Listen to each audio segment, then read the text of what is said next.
was resting in his armchair while his son was preparing dinner. Suddenly, Mark heard glass shatter. The man ran into the room and saw that the window was broken. He asked what had happened. His father told him that some dark-eyed, dark-haired guy had thrown a stone into the window and shattered it. Then he ran away. But Mark didn't believe his father. Why?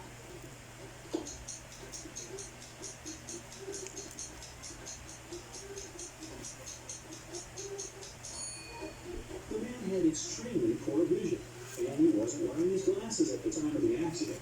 He couldn't see the guy, let alone the color of his hair and eyes. Savannah went on a business trip with her husband.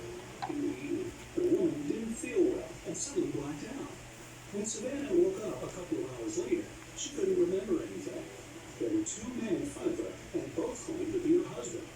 The woman couldn't remember which of them was her real husband. Can you help her figure it out?